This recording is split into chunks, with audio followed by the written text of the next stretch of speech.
Welcome everybody to the DES Next Gen race here at Kansas. We've got a lot of great drivers on the track. We're here to have a nice Heartland hustle here at Kansas Motor Speedway, 125 laps. These guys are going to be battling the track temperature, track being slick, and things like that. I went out there in a couple practice laps and it seemed kind of hard to pass.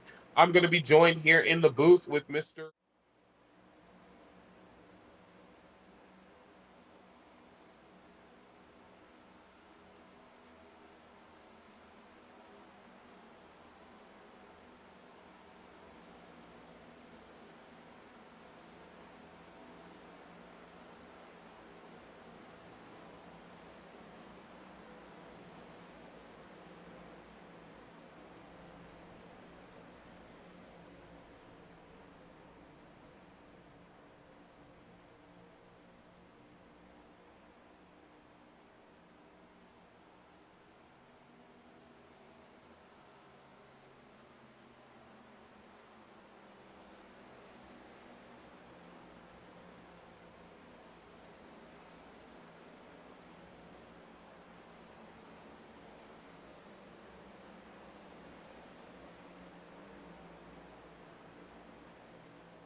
guys, 3 wrap fink guys right there at the start of the race. Yeah, they were all showing some pretty good speed tonight. Looking forward to see how this track plays out. Normally, you know, on a cold track, you're running this at night, you can run it wide open, but as the track's heating up a little bit, it might throw a wrench in a few guys' plans in terms of tire wear and how they're running tonight.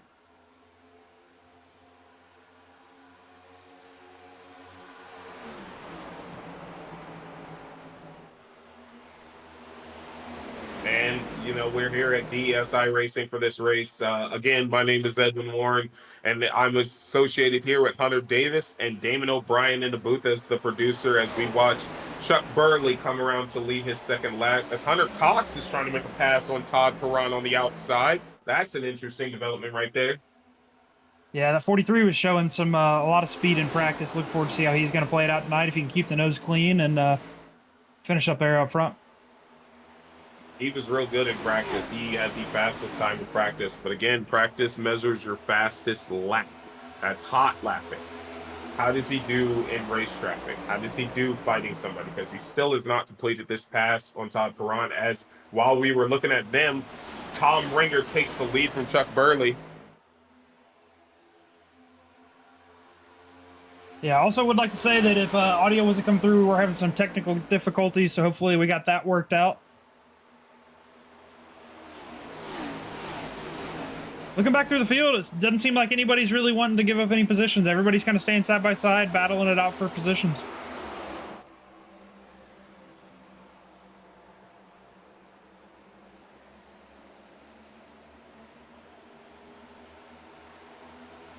Looks like we had a few cars break off from the lead pack.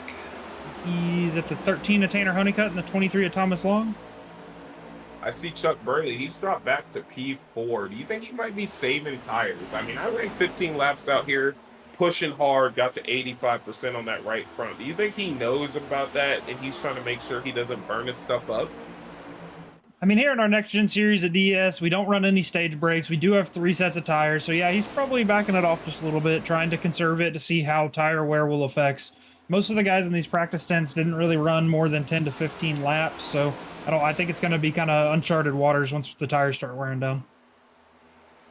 And with how clean they're racing, I think they're definitely going to be blindsided with some things that they've never experienced before. As Tanner Honeycutt, Mark Holloway, and Marcus Wisniewski are back there battling hard for position.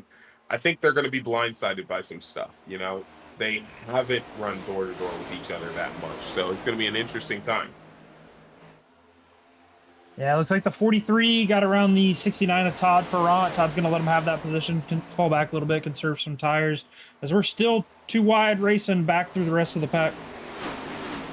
You know, Hunter Cox he's a very good driver. He's always had speed, so it's pretty cool watching him drive to the front. But I want to make a note of something. Brandon Hinton in that nice blue vehicle. We've seen it already. He won last week's race. I believe it was last week's race. He's smart about what he's doing, and you see he's there. He is creeping up.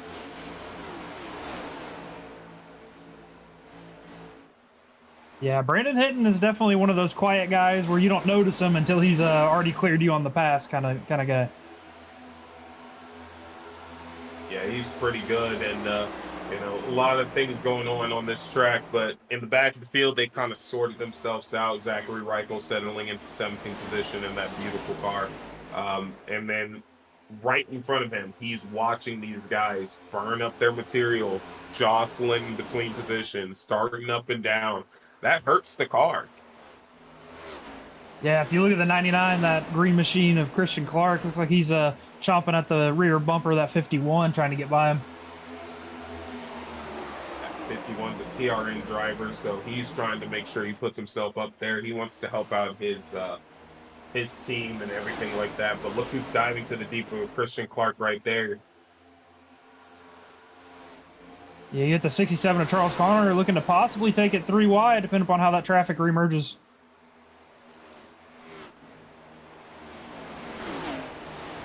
Surprised. I'm very happy to see that we've got no caution.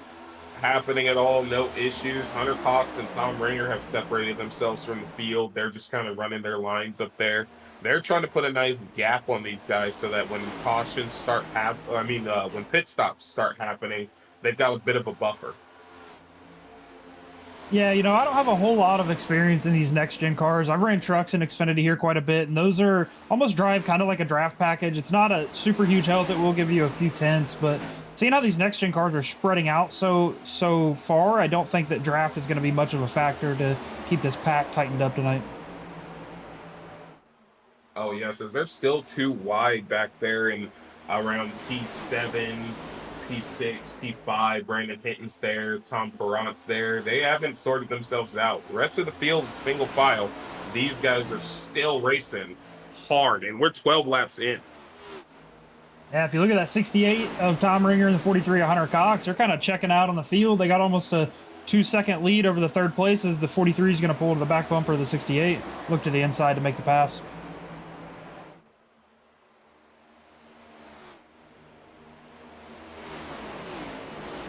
And we do have a new race leader, the 43 of Hunter Cox. You know, I kind of feel like Tom let him go. You know, maybe they were paying attention and they're realizing this is going to go great. We're not going to have cautions. So they paid attention. He paid attention and was like, it's not worth the fight. Save my tires. Or maybe Hunter Cox was actually that much faster. We don't know yet until we get a little bit longer into the race.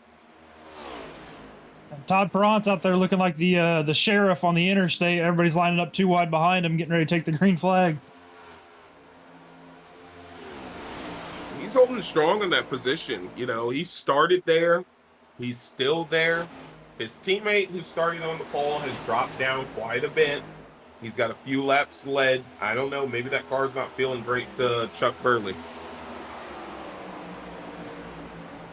Yeah, it looks like most of our top 10 positions now single filed out. We got a little bit of 3 wide action back there. Chuck Burley looking to the outside of 51.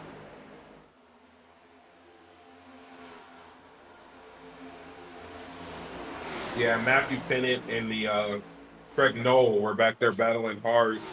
I'm kind of surprised Chuck Burley has dropped back quite a bit. I don't know if I really think this track is just not suited for him because he's going far back.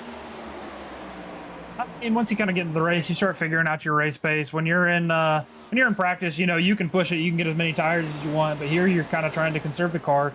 These guys do have 2 fast repairs out there, so if they are involved in an incident, they'll be able to get it back in the pits, get it back out on the track. But tire conservation will become a huge thing here. We're not at night, it's in the middle of the day, track's a little warm, so I expect that to start becoming a factor here. Yeah, it's late afternoon, and we've got a track temp at 83 degrees, so these guards are having to pay attention to exactly what's going on. Craig Knoll might have scrubbed the wall a bit there in front of the 59, but it didn't hurt him too much. He's still continuing on battling the 4 car. Tom Ringer may have given up that lead to the 43, but I'll tell you, he is not wanting to let him have it for long as he's looking to the inside to make the pass again, and he'll clear him.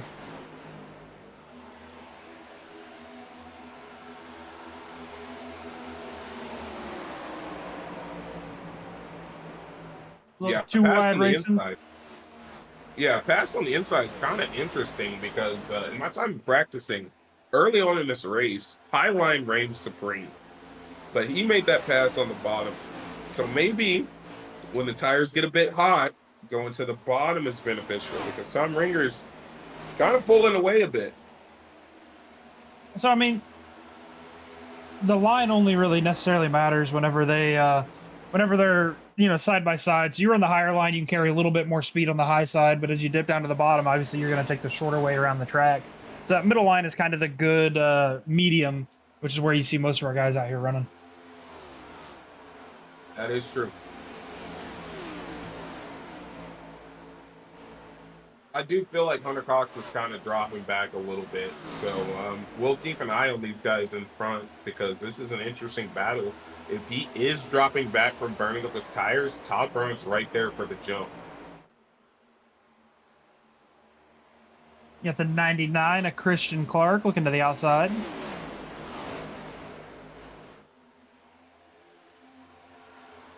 Also, Marcus Wisniewski's trying to get under the underside of Tanner Honeycutt in that 13 car. He's really trying something. As the 57's also going after the 59 of Matthew Tennant. So Chris Wagner and Matthew Tennant are battling. Looks like there's a lot of good battles, but at the same time, having speed is really helping these guys. Spacing out is helping people too. Yeah, I mean, if you look at our biggest movers so far, you got the 67 of Charles Connor, who started in P12, is now up to your 5th place position. The 99 of Christian Clark started in 14, is now up to 7th. So those guys up 7 positions apiece. Yeah, I didn't even notice that. Craig Nolan's dropped 3 seconds behind the leader so far. I didn't even notice those guys were moving so much. Maybe they've got something figured out that we ourselves just don't know about yet. As now Christian Clark is challenging Charles Connor. The 2 biggest movers are now challenging each other. Christian's going to pull up to the back bumper, see if he can get the nose underneath on corner X. It looks like he's going to be able to keep it to stick as they pull onto the backstretch. You know, those 2 guys, as Craig Knoll dives to the inside of a 3 wide, they get a little rub, and Craig Knoll's going to take both of them in that moment. That was a beautiful pass. Yeah, that's an interesting move. I mean, we're still pretty early here in this race. We got 23 laps ticked off. I don't know if I would be pushing that hard this early, but you know, good on him. That was a clean pass. Well, so far it's cost him. He's already got passed back by Charles Connor, and now he's trying to get back under him again. I think Craig Knoll is burning up that equipment right now. He's a very good driver. He's very fast, as the 99 and 13 both touch the wall. So he's going to have to think about his tires now, because they're getting a run again and coming back after him. Yeah, so like I was saying before, the draft doesn't necessarily play a huge factor here, but it is still a factor. Whenever you pull off of a corner exit, you will kind of get sucked up to that back bumper and get a run. That's why you see these guys in jockey for position every corner exit. As Tanner Honeycutt is taking it 3 wide with the 4. That's a power move. The 4 is actually kind of in motion again. He's starting to move back past people. I think he might have actually dropped back to save tires. May have realized that he saved too much of tires, and now he's trying to get up there and challenge these guys. Yeah, these guys back here racing for 7th through 12th. Just jockeying for positions. Looks like the 99, 67 made a little contact. 99 is going to fall back a little bit on the backstretch. Yeah, that was a bit of aggressiveness. The 99 is going to have to pretty much drop back, recenter himself, because they brought the 57 up to him too. Chris Wagner's now involved in this because they brought him up. They almost brought Matthew Tennant in there too, so they've really got to calm down. There's also a 4-pack right in front of them too. And that's with Todd Perrant, Hunter Cox, Hinton, and Green. They're right there too. Yeah, if you look at our leader, the 68 of Tom Ringer, he is checked out over the rest of the field. He's up to a 2.7 second lead over the P2 of Todd Perrant. Yeah, as Brandon Hinton's making a pass on the Hunter Cox now, it looks like, and I hate to say it, maybe Hunter Cox did burn up his tires because he was caught pretty quickly by these guys, and they're now trying to get right around him. You know, I've been in Hunter Cox's position. I've had the insane speed on the short run and burned up my stuff, and then people chase me down. He's in the wall again. He went to the wall before, and now he is again. Yeah, it's a hard thing to do because you know you have the speed to do it, but you kind of got to visualize what your long run here, what your long plan is. So if you burn up those tires too early, you're going to drop back position. So in the green flag stop cycle, instead of cycling out from P2, you're now cycling out from P10, right? And that's a lot of track position to gain back. Which is why then I brought up the statement about Chuck Burley. I feel like he may have created a situation where the gap's too big for him to climb back. Yeah, you're always looking for that fine median of how can I save my car, but how can I also save my track position? I mean, you've heard it before. I've said it plenty of times, you know, give the position away. Burning up your equipment, using up your tires is not worth racing for, you know, 5th, 6th, 7th position, right? Especially when you've got a 5-second gap to the leader. Oh yeah, because the more you race, the more you lose space to the next person. And you know, they really got to pay attention to that. They got to make sure they're there to fight them.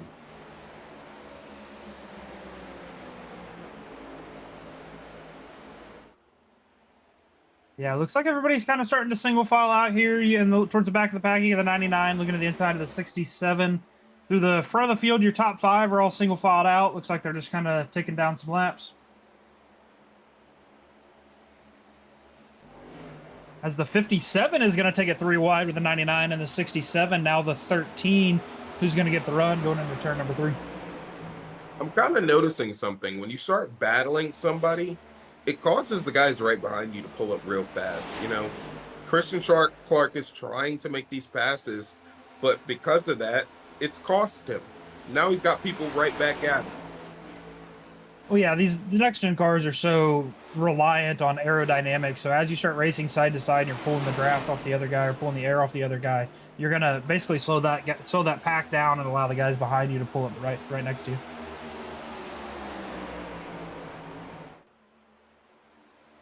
A lot of beautiful battles going on the track, and it's looking pretty interesting out there. And I'm real excited to see where this all goes. I'm surprised we're 31 laps in and people are still battling. Yeah, it seemed to slowly back down. Everybody's kind of falling into their groove, figuring out what their strategy is going to be. I'm not quite for sure what their fuel window is looking like, but I know they do have 3 sets of tires for 125 laps, so it's going to be interesting to see how these guys spread those out.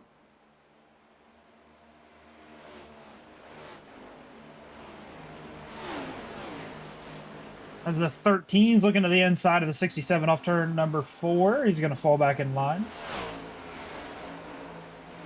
So I'm seeing that the guys who did a lot of racing and the guys that wanted to be fast are now having the tire fall off as Hunter Cox is coming under threat of Chuck Burley, who is moving his way back into the top 5.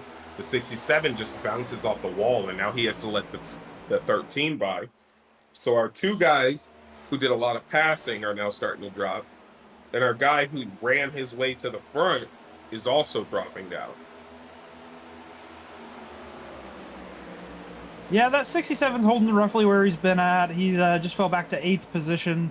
Started in 12th, so he's kind of made his way up. Let's see if he used up too much of his equipment making his way up there. As we see, Brandon Hinton is trying to close the gap on Todd Perrant right now. He's getting pretty close. You know, he's a real good guy about saving tires. So is Todd Perrant. Todd Perrant is not a guy you can ever think is not going to be there at the finish. He always seems to make his way there as he's chasing down, as Hunter Cox has to let the 13 by as well now. Yeah, you know, I was talking with Brandon Hinton after our Kentucky race last weekend, man, and he has a very special talent of how he saves his tires and conserves his equipment. Oh, it was a 67's hard into the wall. I think he might have knocked the wheel off that thing because he was on that wall for a bit. But yeah, whenever I was talking with Brandon about, you know, he has a very special talent of saving his tires, you know, after that long green flag run that we had at Kentucky last weekend. But as we look at a replay right here of the 67, looks like he's either able to gather it up and minimize the damage, but he is going to lose a couple positions. Yeah, he was about 2 positions in front of Christian Clark, but now he's right there, and he's back on his rear bumper, so he is trying to chase him down. As I just heard over the radio, Hunter Cox is letting another driver by. I think it's safe to call it. You went to the lead, now you're back to 7. I think he burnt his stuff up, and he has to wait for green flag cycles to happen, but let's see if he does the same thing again. Does he race his way back up, or does he preserve those tires more? Yeah, one guy we haven't talked about yet today is that 48 of Max Dinda. He started back in P10. He fell back a couple of positions as the green flag drops. Now it seems like he's working his way back up through the field as he's sitting in P7. Yeah, he's really working his way up. The top 5 are a bunch of interesting guys, so he's got a lot of good guys right in front of him. You know, he's got Tom Ringer leading this race by almost 4 seconds. Todd Perrant over Brandon Hinton. Jonathan Green, who's catching up to them as well. Tanner Honeycutt about 2 seconds back from them with Chuck Burley in a fight, and then it's him. So he's got a lot of interesting things happening right in front of him, and as long as he preserves his stuff, he'll be there too. Yeah, I think Tom Ringer is going to be encountering some lap traffic here soon. When he was entering turn number 1, the last car was exiting on turn number 2, so I expect him to be encountering some lap traffic here soon. See how that plays out for him. Yeah, they've had a great green flag run. It's been almost 40 laps. That's a really good green flag run. As we look in the car with the 68 of Tom Ringer, our current leader.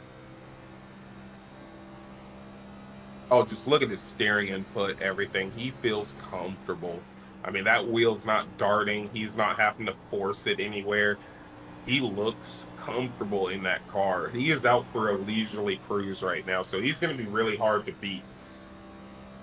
Yeah, if you watch him, whenever he's on corner entry through middle of corner, he's not necessarily just sawing at the wheel. He'll turn it in, he'll find where he needs to put it, and he'll keep it there. He's not chopping at it. So he's definitely saving tires better than some guys that are going to be chopping away at the wheel. I 100% agree. He is having a good time out there. He's cruising. He's by himself.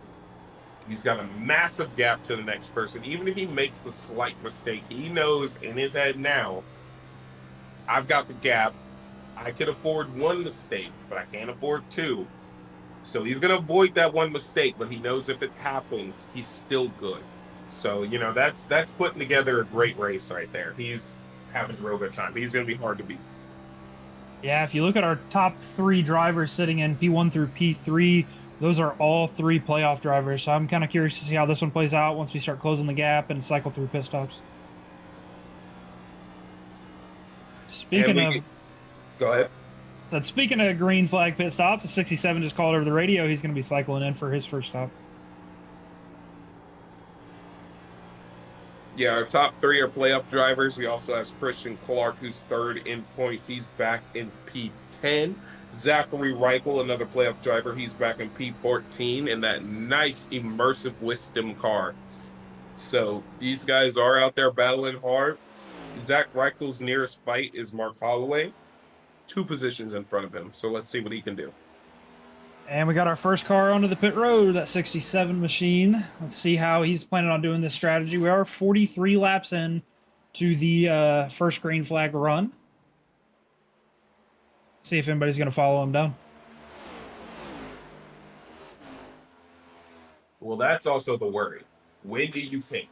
We clearly see fresher tires over about 20 or so laps are good. But after that, if you're pushing hard, you're going to be worse off. So do you want to run these tires longer and just kind of cruise on the new tires? Or do you want to get them soon and push hard? That's kind of the situation these guys have to be thinking about. I don't have my overlay set up to where I can see their previous laps, but I mean, ultimately, it all depends on how much time you're losing, you know, after each section of laps. So if after, you know, the 45 laps that we ran, are they 3 seconds off pace? That will definitely pull an effect as to whether or not they should grab tires or not, or is it just, you know, half a tenth?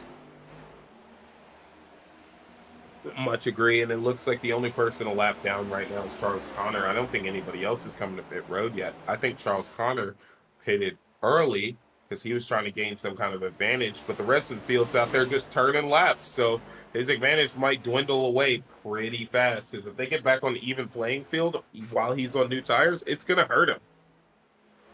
So yeah, one thing that might affect Charles Connor is our leader, the 68 of Tom Ringer, just lapped the 23 of Thomas Long. So the 23 is now the first car 1 lap down. That means the 67 now has to drive all the way around the track and pass the 23 to get that lead, or first car lap down.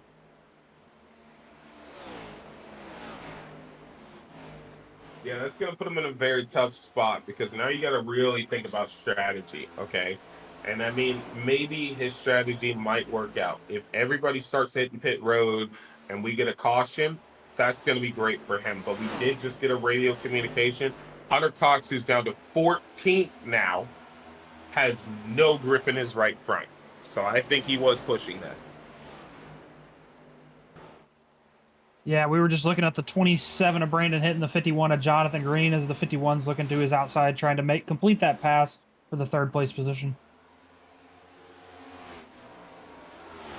Starting to think, the bottom side is the way to be because, where Tom Ringer's running, he's running right on that seam between the bottom and the top in the middle lane. And I think it's helping him. And as you see Todd Perron, who's in P2, he's running that same line, and people just cannot get to him. One of the things I said when I was practicing, passing is going to be hard. When you're on fresh tires, it's not hard. When the tires get a little temp in them and they start getting worn down a bit, it gets hard as the 57 has to dodge the 23 lap down car to prevent from wrecking into him. That's going to open up the gap. A lot of the 13, your fifth place car, Tanner Honey, got to pull to the bumper of the 51 of Jonathan Green.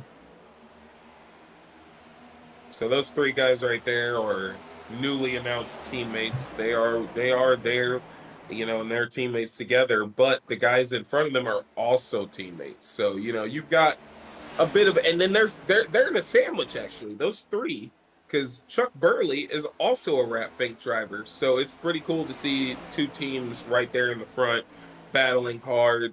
The lone CRR driver, he's in P11, but we know he's got speed.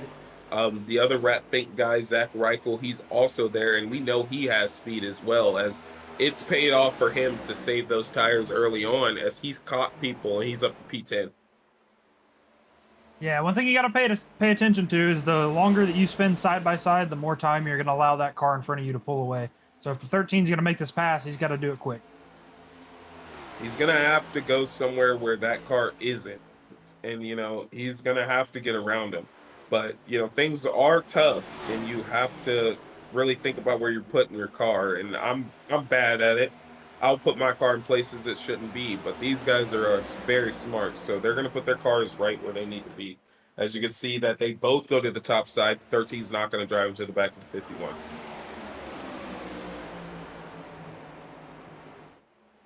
Yeah, 13 was trying the short track move where you enter high, you try to exit the corner low to see if you can get a runoff underneath them. And that's hard to do on a track like this that's so equal across lanes. I mean, yes, high side gets a bit more momentum, middle gets less tire wear, but the bottom gets you so far in front of somebody entering the corner, as 43 is going to be hitting pit road this time by. It's interesting. You can run 3 wide around this track for a consistent lap before somebody gets an advantage. It comes down to the driver.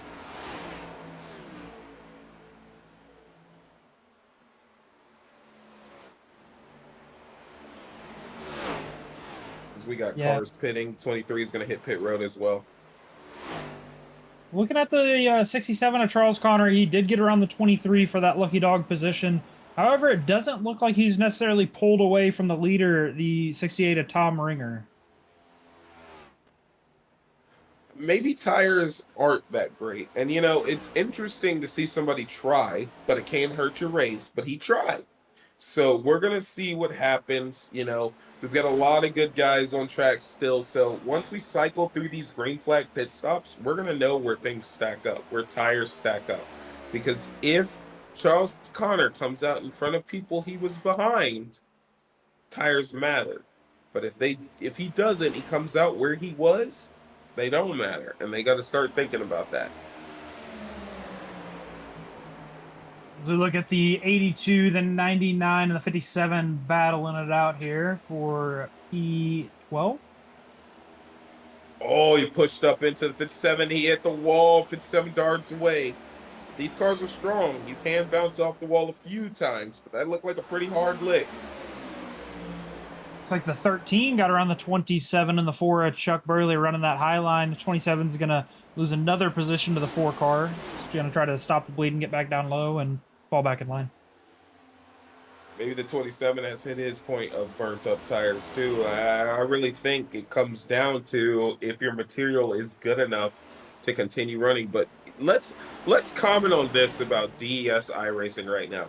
We are 56 laps in, 0 cautions. That is amazing racing. Yeah, there's some awesome drivers out here on the track, and I look forward. So this weekend we do have our last weekend of the March Madness battle, and then starting the following weekend we'll be starting our point series up again for the next gens and the trucks and Xfinity. If you are interested in running with us on track, you can head on over to racedes.com. That'll have our Discord link, instructions on how to get into the league. Once you get in here, you can sit down and talk with all of us and get on the track with us. Yeah, let's see if we can get our producer to throw up the schedule on the screen here real quick for you guys to see what we're going to be running next season.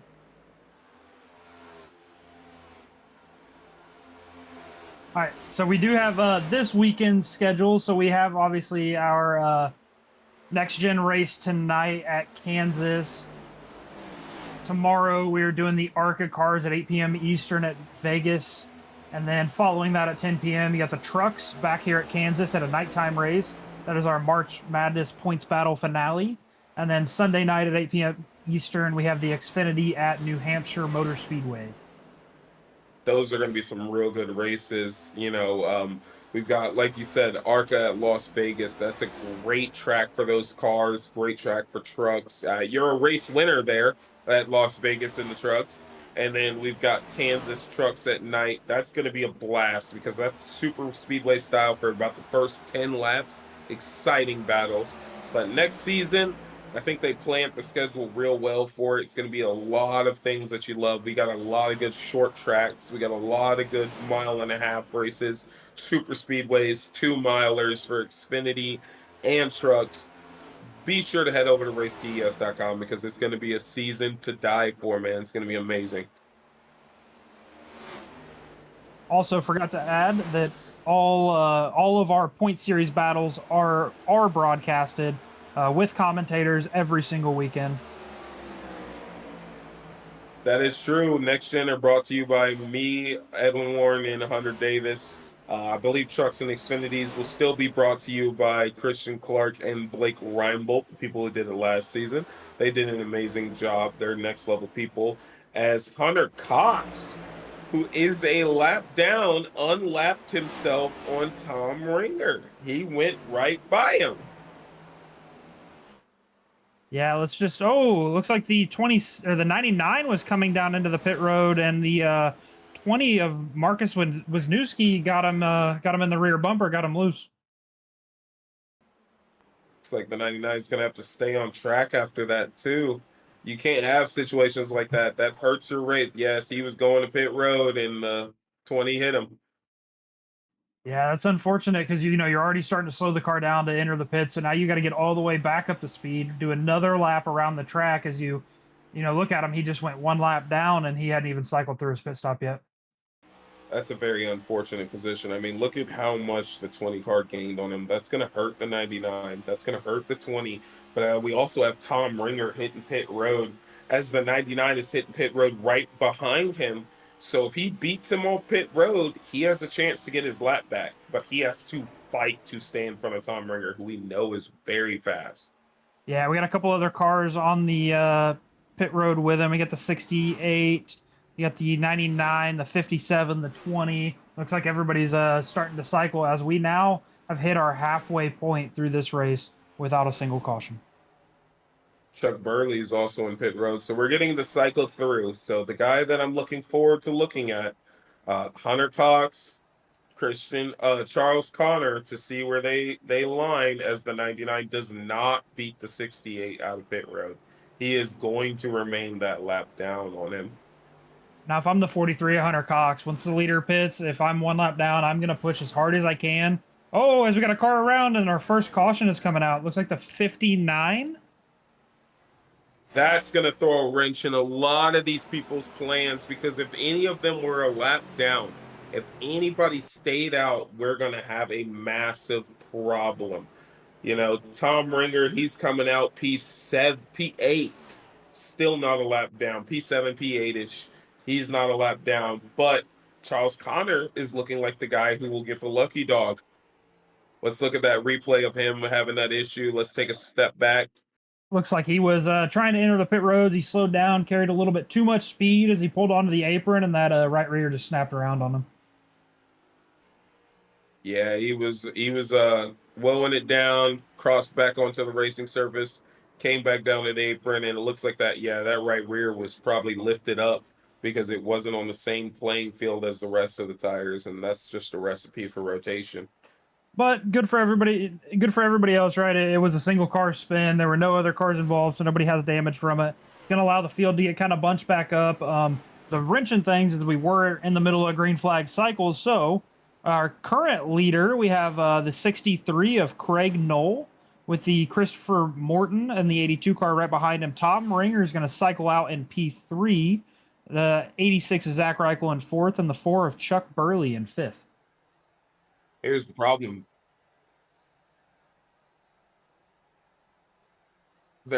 Craig Knowles hit the pit road. He's understanding he has to, but here's the problem. They needed all lead lap cars to pit. With Craig Knoll pitting, some of these guys have cycled. I think they might have cycled through to the lead lap, but there's a lot of good cars that will be stuck a lap down now. Yeah, definite unfortunate sequence of events. However, that's part of racing. You build your strategy, and then as soon as the green flag drops, it changes. This is going to really throw a wrench in it, and I'm excited to see what happens because now a lot of guys who had a bunch of cars in front of them that were keeping them out of contention now don't have those cars in front of them and now have a chance to be in contention. From my tracker right now, it is showing Hunter Cox is the last car in the lead lap. But we're going to hit a quick commercial break, and we're going to take a break from the racing right now. We'll come back and see you when it gets back started. Ship my pants? Right here? Ship my pants, you're kidding. You can ship your pants right here. You hear that? I can ship my pants for free. Wow, I just may ship my pants. Yeah, ship your pants. Billy, you can ship your pants too. I can't wait to ship my pants, Dad. I just shipped my pants, and it's very convenient. Very convenient. I just shipped my drawers. I just shipped my nightie. I just shipped my bed. If you can't find what you're looking for in store, we'll find it at Kmart.com right now and ship it to you for free.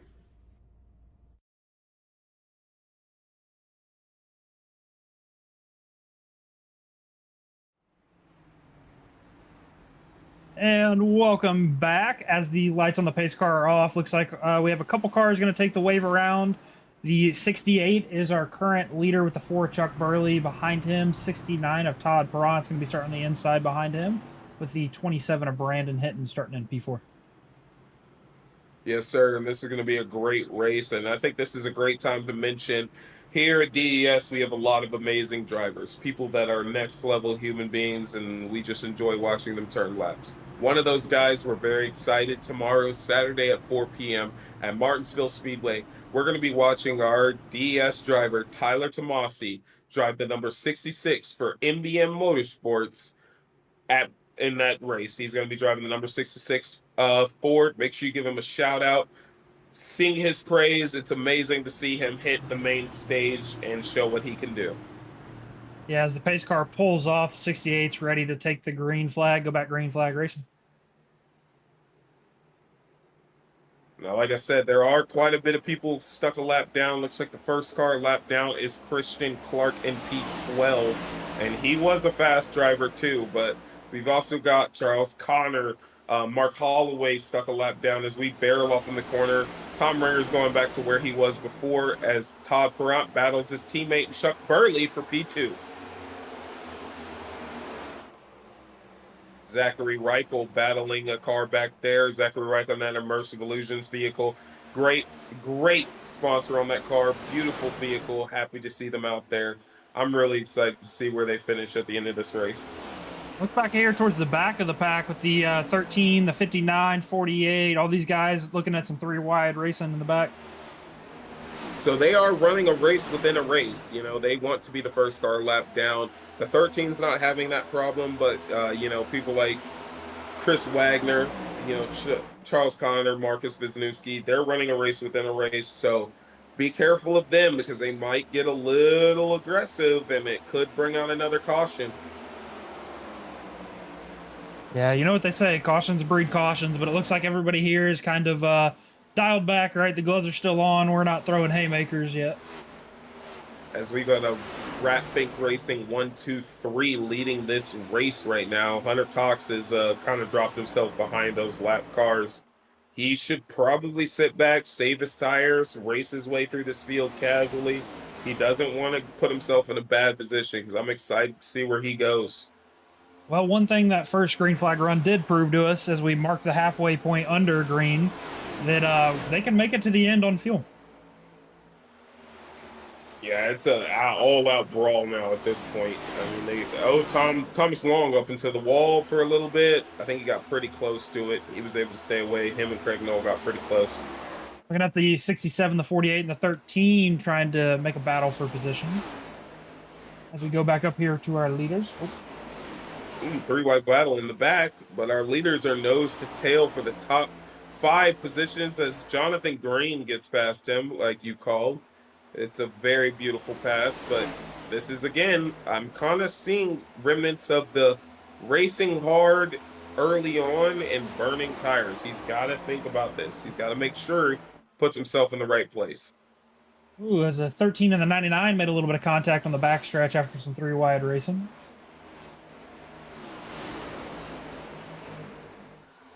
It kind of seemed like at the end of that run, the 13 was the car that came alive on the real long run, which if this goes green all the way, so it could happen as Jonathan Green gets up to 2nd position, takes Chuck Burley and Todd Perron.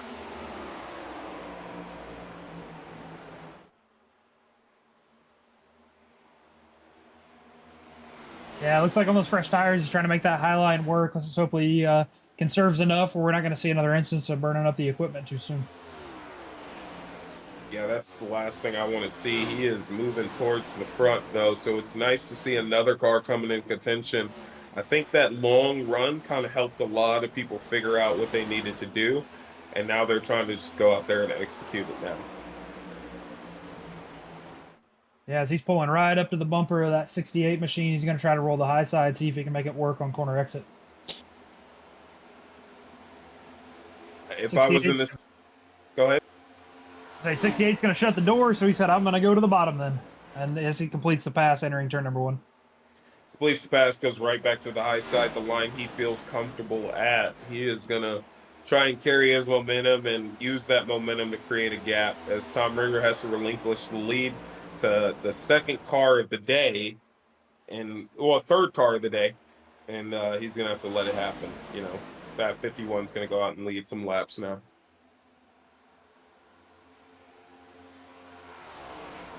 We got some good 3-wide racing in the back of the pack. Oh, 4-wide racing as we go through the tri-oval with the 67. That was exactly what I was going to... Oh, we got a car spinning. There it goes. Yeah, you know, I kind of saw that one developing, right? They were 4-wide.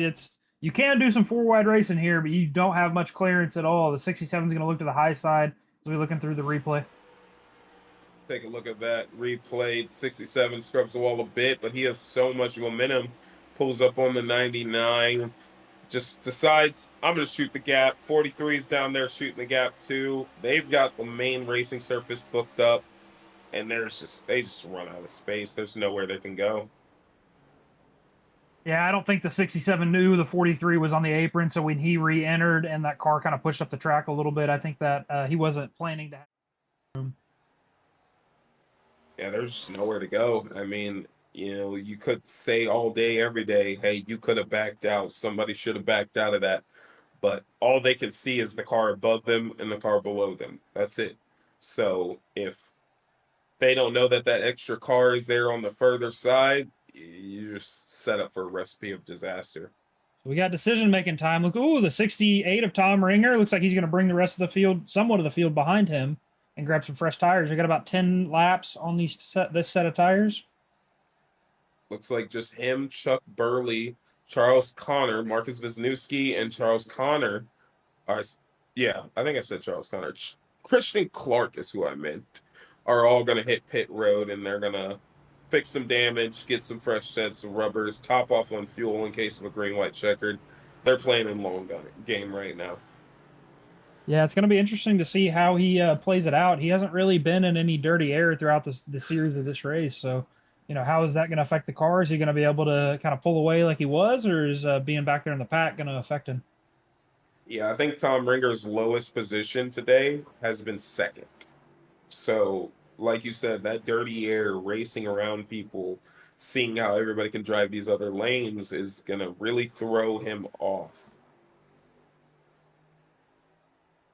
As we got a car locking up the brakes on pit entry, trying not to get that speeding penalty. That is the 57 of Chris Wagner. Yeah, that was kind of wild. I would consider that one an unnecessary risk. There's no reason to be flying into pit roads under caution. Yeah, I'm kind of surprised to see the 99 has been on pits for so long. I wonder if he was just trying to avoid using a fast repair and manually taking the damage. At this point, knowing how well the racing is going, I still wouldn't have taken it too, because you have no idea if right when we go green, somebody's not going to destroy somebody. As we got cars in the grass under pace lap, Max Dinda, Hunter Cox, both in the grass while we're under caution. Yeah, it looks like the lights on the pace car are off, so we're going to be taking the green flag momentarily. Is the 51 of Jonathan Green starting in the lead. You got the 69 of Todd Brandt starting to his outside. Brandon Hinton in the 27 starting in third. The 86 is Zach Reichel to his outside, and then you got the 82 of Christopher Morton starting in fifth. Keep an eye on Tom Ringer and Chuck Burley. They're starting P10 and P11 with 12 cars on the lead lap. So this is going to be interesting. We do want to watch these guys race through the field, but at the same time, I'm really curious as to how these leaders are going to figure it out. Yeah, let's hope we see this field bunch up. It seems like the inside line's really been getting a good jump off the restart following the leader. The outside kind of falling back until they get up to speed. Yeah, but once they get up to speed, that outside line seems like the fast line for about 5-6 laps, and then that's when you have people spread out to the lanes they want to run. As the pace car pulls off, 51 hits the restart zone, and we're back to green flag racing. Front three get an amazing jump on the rest of the field, so they're going to look to separate themselves right now as they've got Zachary Reichel in that number 86. Another car who is mired in the back, who's now towards the front. Brandon Hinton's trying to get under Todd Perron. Looks like he's not going to be able to clear him on the backstretch. Entering turn 3, the 69 is going to have the momentum. This is very interesting racing. I'm kind of stuck on watching it. It's kind of hard to say something about the race because the racing out there is beautiful. Yeah, I think the 68 realized that, now that he's starting back in 10th, he kind of got to make some money moves. He took the 48 and the 63 3 wide. I think it's because he knows how long they can go on tires. He knows that it's a long race. As you've got now the 51 and the 27 are battling for the lead. You know what I think is crazy? We had a point where it was Ratfink 1, 2, 3 for a while. And now those guys are in traffic. That's an interesting thing to have change. That's how quick a race can change for you. Yeah, that 68 just got a visible of his teammate, the 69's back bumper. He's trying to pull back up there if he can clear past the 43. 43 we know is fast. The tires aren't that old, so you know that he's got still some pace right now. But the 13 is a guy that you do want to pass and put a gap on, because on that long run, he was the man kind of setting the pace for a bit. Looks like the 48 is going to take the 43 3 wide with the 68 on the inside. Nope, he's going to back out of it. That 51 is sticking to that high side. He's kind of paid attention, and he realizes, hey, if I run the high side, it's really hard to pass me on the inside until tire wear starts happening. So he's going to hug that line and try and control this race as long as he possibly can. But Zachary Reichel up in the P3, he's now about to come under threat from Tanner Honeycutt, who's also running the high line. When do you decide to take their lane away? This is like kind of when I start thinking about that. What about you? I mean, to me, it's more about saving tires, right? You run the outside line, you do risk getting into the wall. You're going to burn that right front a little more quicker compared to if you were running the bottom. So, I mean, it ultimately depends on how you want to play it. If you think there's going to be another caution, yeah, go ahead and start pushing. If you think it's going to stay green, I would try to conserve as much as I could. 51 into the wall, and it's now loud. Brandon Hinton pull up to his inside. He's going to have to get a good run as Tanner Honeycutt's there. And look who's in P5. You were not wrong. He knew that was the time to push. Yeah, look at the difference between the outside and the inside line, right? The 13 was running that high line as he now gets a run to the outside of the 27. You carry so much momentum on corner exit from that high line.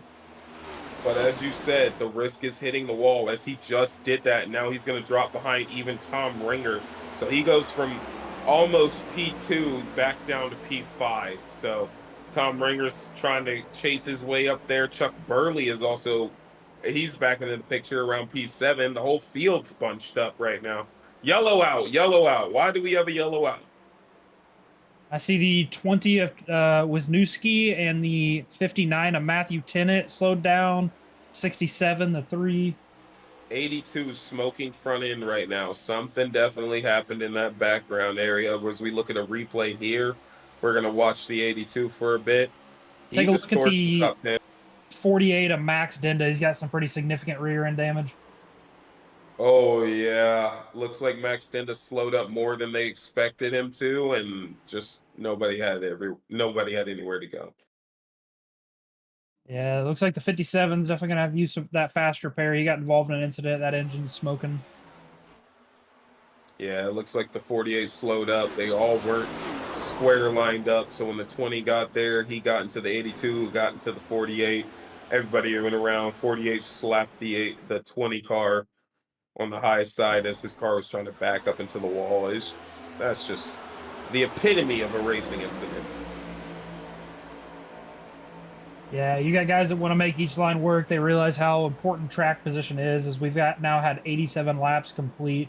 So we're sitting right around to be, 40 to go?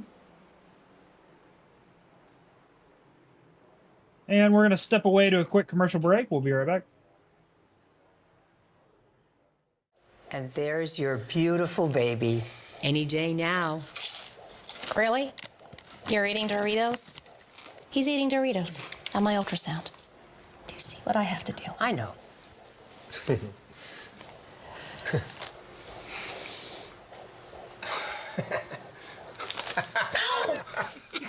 Give me that.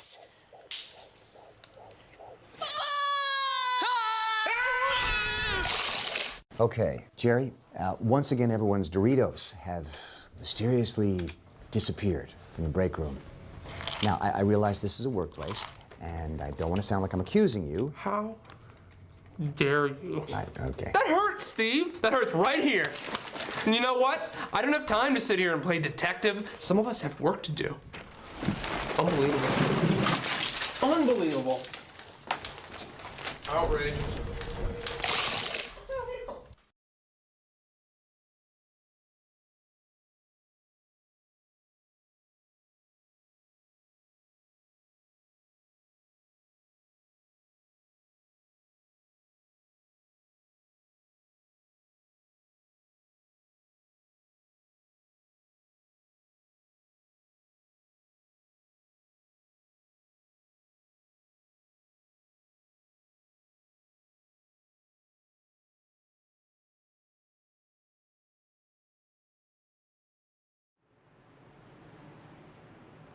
And welcome back. The lights on the pace car go off, and we get the 1 to green. We're going to start double filing up. Oh, yeah, it's going to be an interesting start, and I can already tell the opinions here, right? So if you look at the front 4, Jonathan Green's going to be looking to get a good start and get up to that high side. Brandon Hinton's going to try and prevent that. Tom Ringer wants to follow him, and then Zachary Reichel wants to keep that outside for himself as well. So it's going to be an interesting time here. Yeah, you know, we were just talking about it whenever we were on this little commercial break that we have a lot of guys up here in this top 5, 6, 7 that have never won a DES race, and I know they're out there looking to make this one their first. And that's what's making it interesting because, you know, the nerves are starting to get to people as we're coming around for the pace car to pull off. But, you know, that first race win, man, it's next level. Yeah, especially in a points contention series, right? A lot of these guys up here are points contenders for the series. This is race 3 of 4. next week will be our season finale for the Next Gens. Jonathan Green did exactly what he needed to. He needs to beat Brandon Hinton on that start to where he can get back to the top side, and he did that. But Tom Ringer is now battling Brandon Hinton. He wants to get up there too.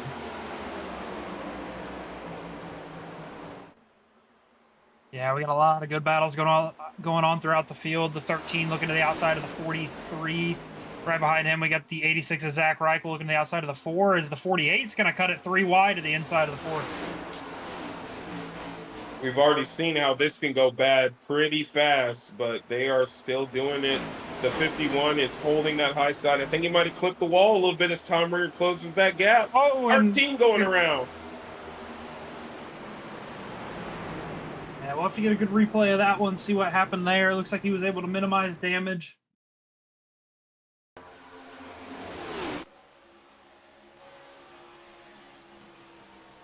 We're going to take a look at here as Tanner's going. 43 is all the way down on the bottom side. Let's see what happens. Comes up. Oh. Looks like the 43 just carried a little bit too much momentum off corner exit. Didn't realize that Tanner was maybe a quarter lane down from the wall. So as we watch Hunter Cox, he goes into the corner. He's holding his bottom line, and then I don't know if there was any contact there. I was about to say, it looks like he may have gotten a little help from the 48 on corner exit. Yeah, let's take another look.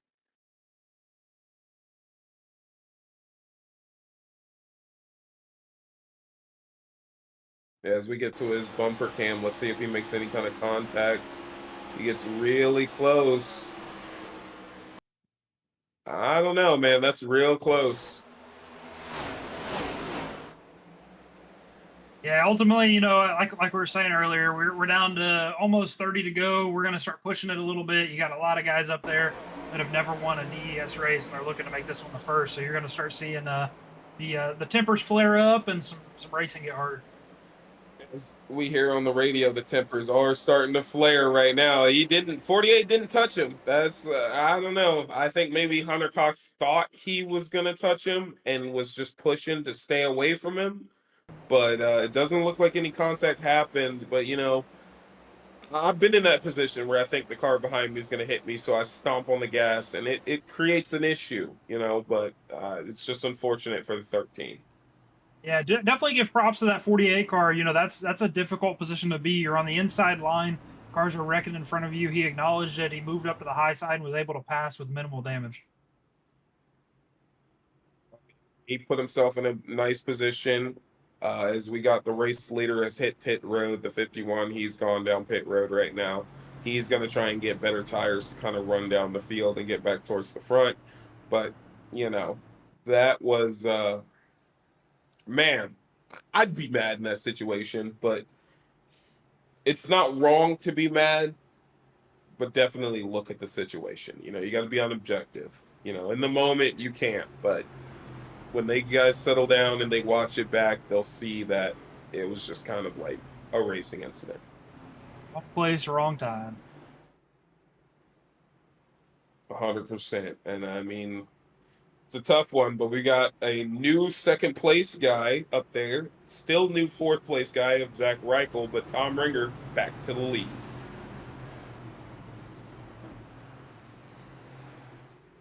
The lights on the pace car are off. We're going to pull onto the backstretch, start lining up double file, stacking the field up, get ready to take the green.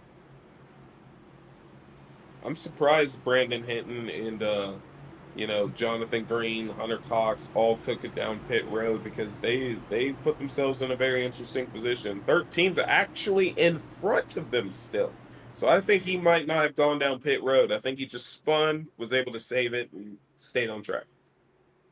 Yeah, it's going to be interesting to see what the 27 strategy is in here. He is our current points leader, and he has a 7-point lead over the leader of Tom Ringer. Yeah, he's going to have to get towards the front. He's not a very aggressive driver. He likes to be respectful on track, and he likes to treat people with respect. But with how little laps are left, you know, we're about to hit the 30 lap left point. At some point, you got to start pushing. Yeah, it looks like the 48's going to get a huge shove from the 86 after taking the green flag. Get a huge run on the outside of the 4. Might be able to carry it to the back bumper of the 68. Now, the question is where does the 68 go right now? Does he go bottom or top? And it looks like he's going bottom. And, you know, this is an interesting position where I feel like I can comment on. You know, when I won my first race, it was over Tom Ringer, and he was running the top side. And I took his line and went to the top side. I think he knows that. I think he's going to hold off on doing that right now. And then when push comes to shove, that's right where he's going. He's going right up top. He's going to catch the car in front of him, and he's going to send that dive bomb. Yeah, you know, there's so many mind games that play into that, right? The inside line may save tire more, the outside might burn more. Are you going to try to take away the other guy's line, or is the other guy just trying to throw you off to where he can get the preferred line?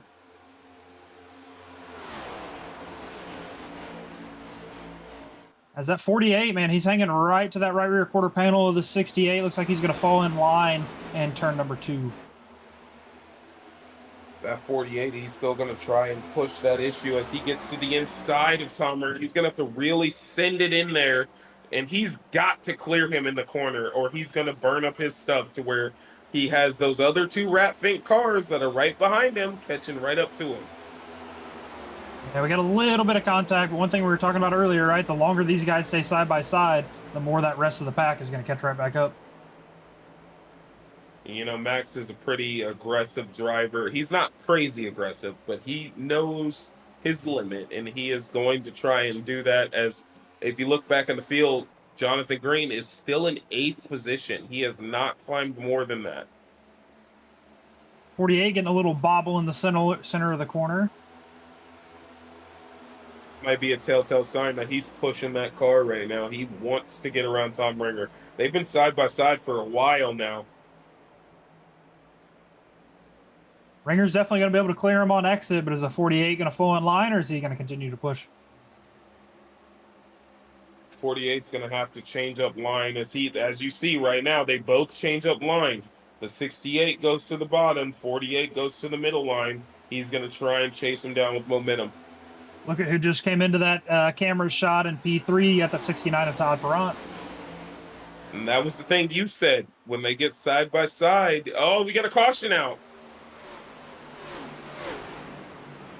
Looks like the 59 car of Matthew Tennant.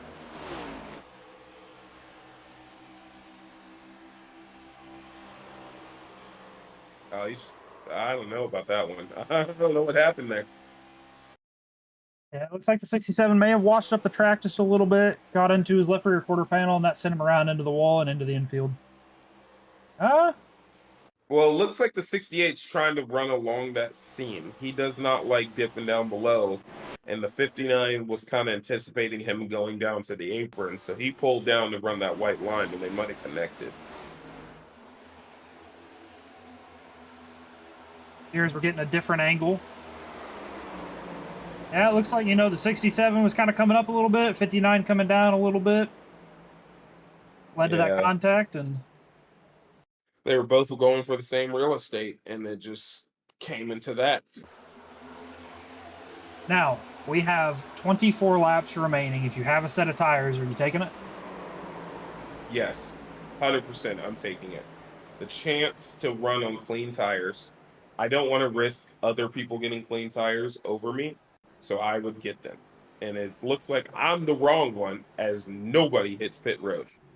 Looks like you had the 86 of Zach Reichel that dove down in there to grab some new tires.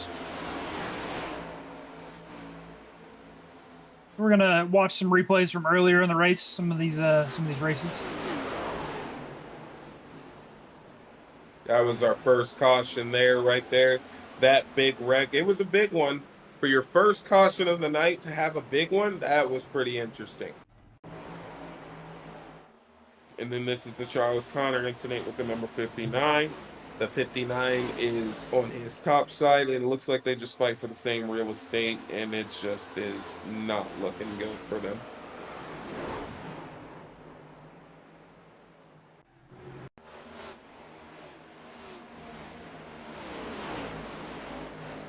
Here's the incident where they went 3 wide, 67 bounces off of the 13, and they continue going strong. They are battling hard for positions. These guys have been fighting hard out here, Hunter.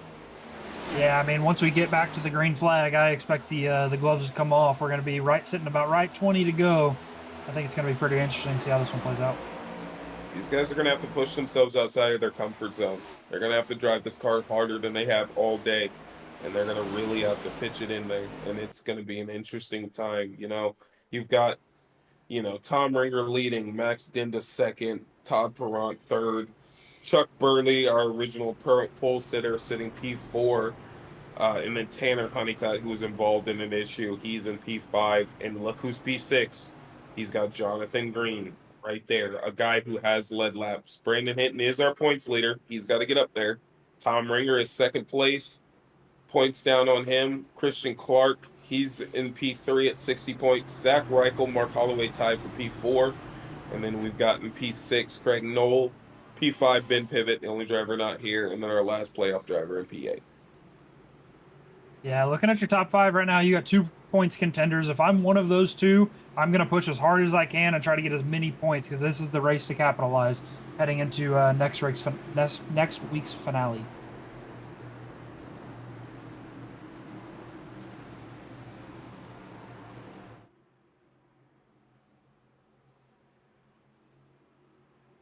Yeah, one thing that does factor into our current point standings is for our 4-week playoff series, we do factor in 1 drop race. So for those those points that you just saw, that does not have that drop race factored. So that will kind of shake things up just a little bit, but expect them to be roughly the same. Oh, yeah. So next race is the tire saving track as we get the green flag going here. Ratfink guys getting great jumps. Max Dinda slept on the start. These guys are going to have to really capitalize here because next week is Homestead, Miami, where it's not really about racing the car near you. It's about racing that track, that tire-burning track.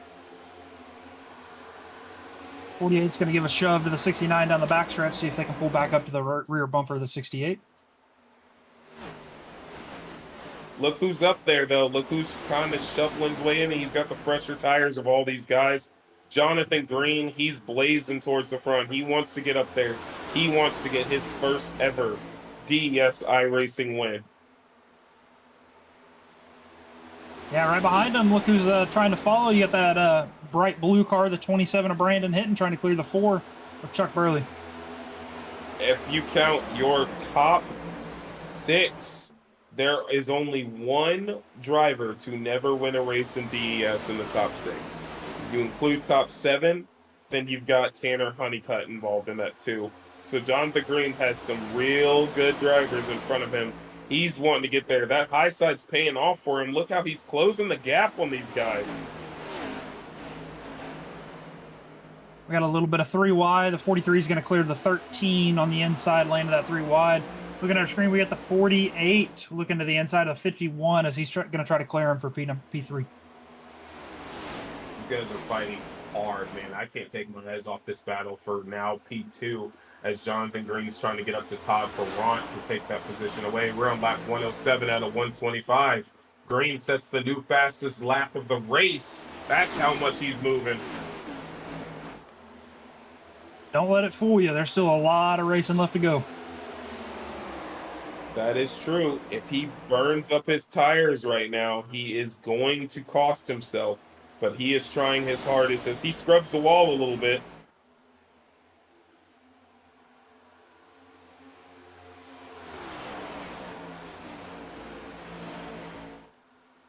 I'm really interested in this battle as he's going to the top side. Tom Ringer is also trying to go for the lead over his teammate.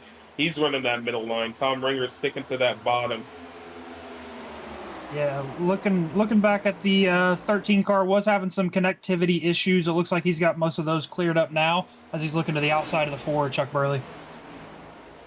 Yeah, he wants to get back up there and battle in this, but it's looking like he's losing too much time. Jonathan Green going for P2 now. He's got to the outside of Todd Perront. Yeah, if you're in that 69 machine, that is not what you want to see. That high line definitely carries more speed. I expect to see him clear him on the backstretch here. Yeah, the high side carries more speed, but at the same time, that high side does burn the tires harder. So it's a risk versus reward situation right now. So he's really having to pay attention to how his tires are feeling, how the car is feeling, but at the same time, he's got to gain as much as he can. And looking at the back of that shot, look who's pulled into the frame. You got the 27 of Brandon Hinton, your current points leader. He desperately has to get up there. He cannot let Tom Ringer get a nice points gap on him. Right now, where they're sitting, they might end up where Tom Ringer's the points leader and he's about 1 or 2 points out from him. He's got to get up there to either equalize that or beat that. Yeah, it looks like your top 5 drivers put about a half a second gap on your P6 car, Hunter Cox. Nice to see Hunter Cox back up in here. You know, he's been fighting hard as Jonathan Green is now trying to go for the lead. He's definitely going to get to the quarter panel of the 68. Let's see if he can clear him on the backstretch. He gets clipped to it, past him, and everything. He takes the lead, but Tom Ringer's going to be fighting back. He cannot touch that wall, and he does, unfortunately. Now, if I'm in the 68 shoes, right, I'm going to try to take away whatever his preferred line is. If he's got those newer tires and wants to run high, I'm going to start running high.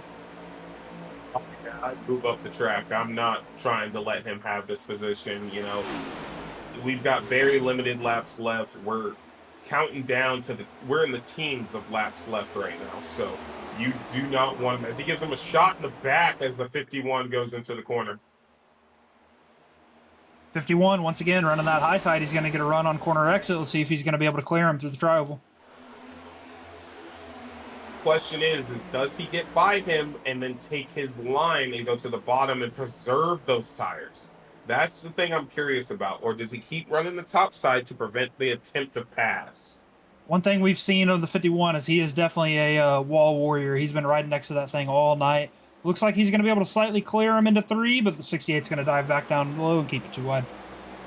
Looks like it takes a whole lap to attempt to make the pass as Tom Ringer is getting fully by him again. Now, these guys are side by side now. So as you can see, coming into that screen, the rest of the cars, the rest of the top 5 are starting to slowly trickle in. Side-by-side racing creates a situation where the cars behind you catch you, as now Brandon Hinton's trying to get underneath Max Dinda and get up there. Yeah, one thing I'm thinking about is if the 68 can clear the 51, I would definitely take away that preferred lane as you watch. Oh, looks like he got into the wall a little bit. 68's going to clear him. 48's now going to look to the inside of the 51. That's the problem with the 51 right now. He's got to stay away from that wall. I mean, you can get up close to it, but stay away from it because it's doing nothing but hurting you. You know, if he gets, as he's into the wall again. Yeah, that's going to open the gap, allow the 27 to look to the inside of the 51 for position number 3. He's going to have to calm the car down, cool those tires off a little bit, and then start running back. But he is running out of time, so I understand why he's not wanting to do that. You got to adapt and overcome.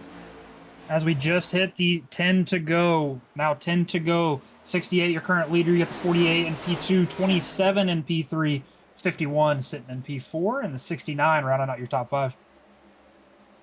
If the 51 can put together a good run here, he could potentially get back. But again, all these guys in front of him, there are race winners. Some of them multi-race winners. You know, the 2 guys in front of him, multi-race winners across DS's multiple series. So those guys know how to act under pressure. As Max Dinda is now putting pressure on Tom Ringer, and he is moving towards the top side to do it as well. Yeah, I expect to see him get a big run here. The 68's probably going to shut the door onto the backstretch. See if the 48 can close the gap to his bumper and do something in turns 3 and 4. Look at that. 51 is back up into this battle, but he has to stay away from that wall. The 48 has not been a major threat all race, but he is always a guy that you will see at the end of the race putting on a real good show. And that's what he's doing right now, as he's got another wall rider right behind him. So that's going to be a tough fight right there. Yeah, seeing the 48 take the lane away from the 51, I think that's definitely going to affect the 51's run here. He does have fresher tires, but has he already burned them off trying to get back to the front? That is definitely the concern right now. Did you ruin your equipment trying to chase these guys down? He is scrubbing the wall from time to time, but it's some tough racing that he's going to have to deal with as we're on lap 119 out of 125.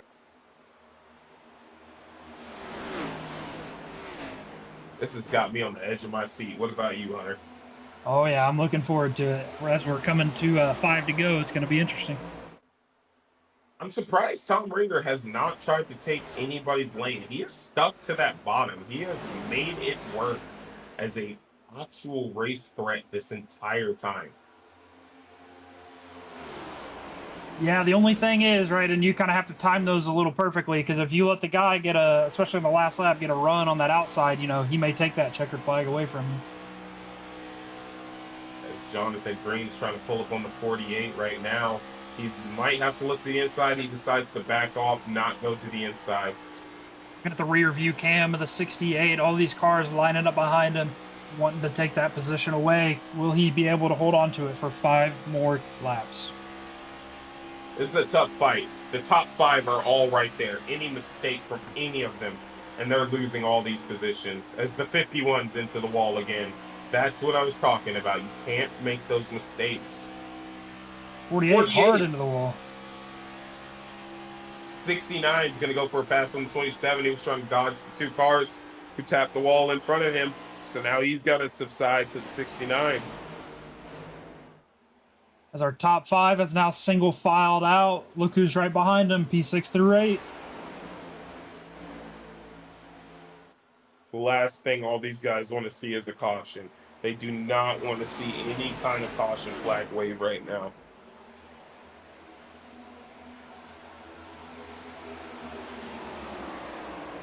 Looks like that 68's trying to check out. He's got a 3/10 lead over that 48 car. 51's going to look high. See if he can get a run to the outside of that 48. 69 car driving underneath of the 51. He wants to try and get past him. He wants to have a good finishing position, a better finishing position than he's got. Remember, the top 3 get post-race interviews. He wants to have a post-race interview as the 51's into the wall again. 48 into the wall hard. We got a lot of good racing going all the way around this track. You got the 86 of Zach Reichel and P9 battling with the 99 of Christian Clark. 48 slams the door on the 51. And yeah, the racing all over the track is pretty great. These guys know that the laps are trickling down. We've got 2 to go right now.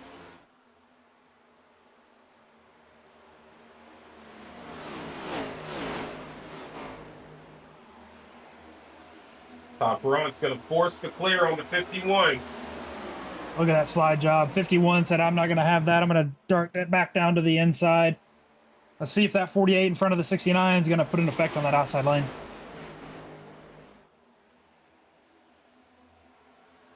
These guys are fighting real hard, really hard.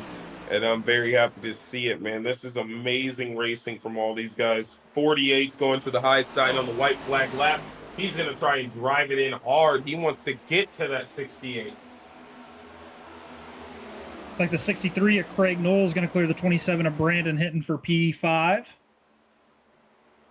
That's not what Brandon Hinton wanted to have happen. It looks like the points battle is going to get very tight. As we come around, Tom Ringer is going to win it here in Kansas in the Heartland. Forgot the name of the race. It's a great race. It was so good, I forgot the name. Yeah, what a performance by all these guys. That was a phenomenal race. Few cautions, little hiccups there every now and then, but ultimately some clean racing, green flag runs. Excellent job by these guys. That was beautiful. Tom Ringer was a serious threat all race. Jonathan Green, Brandon Hinton, Max Denda. I mean, there's a list of guys you could have said that could have potentially won this race. There were so many of them.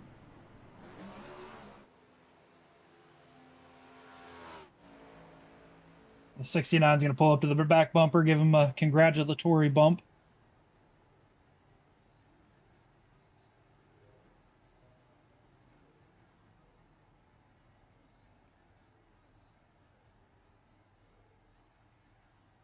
Looks like all the Rat Fink guys are going to pull up to the start-finish line and show their muscle. Todd Brunt. Man, what an excellent performance tonight. You were running up there all front. Awesome job. You know, what were your key factors to third place finish tonight? Oh, just trying to keep it clean and stay up front. That's about it. You know, Todd Perrant, me and you, we make jokes about a lot of things, but how awesome was it to have your boys, Rat Fink guys, 1, 2, 3, during the middle of the race on a long run? How did that feel? Oh, that felt great. We started 1, 2, 3. Ran a lot up front. The other guys were in the top 10. So yeah, we had a really good night. Yeah, right now you're currently in the points playoffs. You're sitting in 8th position for those playoffs, right? A solid P3 finish. Drops were not factored in yet. How are we looking going into Homestead? Well, I missed that race. So I don't know.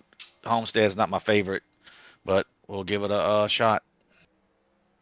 Well, Todd, awesome performance here tonight, and good luck next week at your championship. All right, thanks, guys.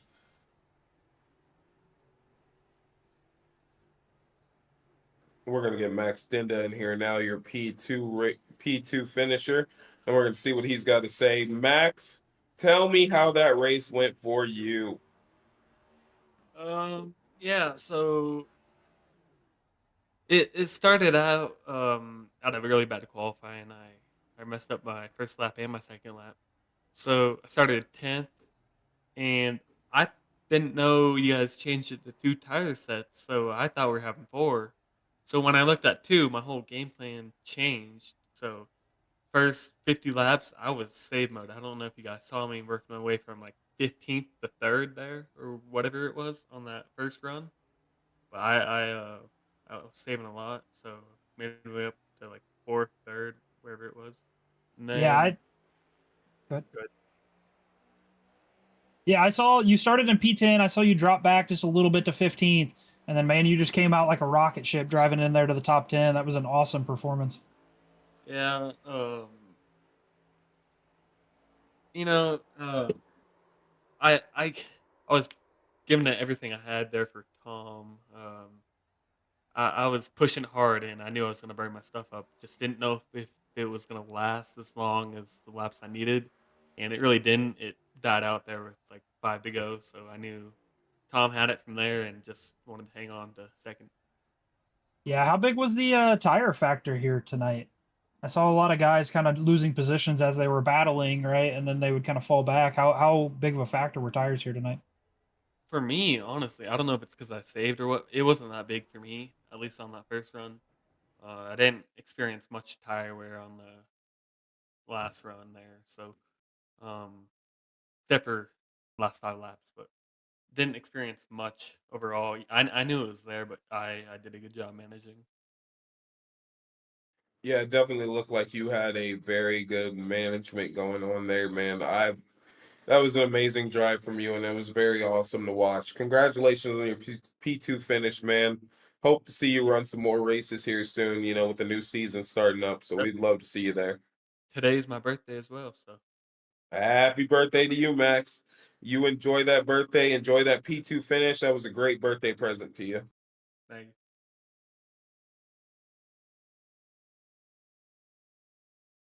Now, now we got our race winner, the 68 of Tom Ringer. First off, Tom, congratulations on that awesome, dominant performance. What were your key factors to leading that race tonight? I was hoping to save some tires and keep the lead the best I could. And there was a couple times where I fell back a little bit, but I would just let them go because they were running the wall and I knew they'd burn their shit up faster than me. So I'd end up catching them. And that was pretty much my strategy. Yeah, looking at the points going into Homestead next weekend, you were sitting P2 prior to today's race, right? 7 points outside of Brandon Hinton. Brandon finished 6th tonight. How are we looking going into Homestead next week? It's pretty good, I think, because Homestead is one of my favorite tracks. And I knew that coming into it, he would dominate the road course, which luckily I got a good finish there. And I think that's going to keep me up there with him. And if he wins it, I'm more than happy with that. That's there's no problem there. Tom Ringer, I got a real good thought process about that race. You stuck to the bottom the whole race. Did you do that purely because you knew the topside burned tires, or did you just not want to risk anything and just focus on the good finish? No, I set my car up for a long run, and I could hold the bottom better than most. And I knew the outside was going to wear tires just from previous races. So I knew the guys that were riding up to the wall would fall back at about 10 laps. And that's exactly what was going on. And riding the bottom for me was no problem, because if you arch it into it and you come off next to the wall, you're saving the most tires. Yeah, you were in a phenomenal battle with that 51. He took tires right there on that last caution and just came screaming back up through the field. Man, were you ever nervous that he was just going to get the run on you on that outside and take away, and then you're battling back? That's exactly what happened. I usually let him go, and then I know that about 10 laps later. So I looked at his laps, I looked at my laps, and I knew that eventually he would start falling back. He just did it a little faster than I thought. Congrats on the win, Tom Ringer. A beautiful win here at Kansas Motor Speedway in the Heartland Hustle, man. That was so much fun to watch. You enjoyed that win. I saw all you Rap Fink guys enjoying on the start finish line. I think I want to do that next time with my team. That was amazing. I love seeing it. All right, guys, I really appreciate it. I'll see you at Homestead. Yes, sir. Good race win, and good luck in your championship next week. Well, Hunter, that was a beautiful race here at Kansas. I think it was phenomenal. What about you? Oh yeah, awesome racing. You know, good broadcasting with you, Edwin. We got Damon doing the race control and all the theatrics you guys see on the screen. Awesome job with that tonight. So we look forward to seeing you guys next week with our championship finale and the season start of all of our other series. It was an amazing race. I can't wait to commentate the full next season, Next Gen season number 2 with you, Mr. Hunter Davis. This is going to be great. Damon, amazing podcasting. See you guys.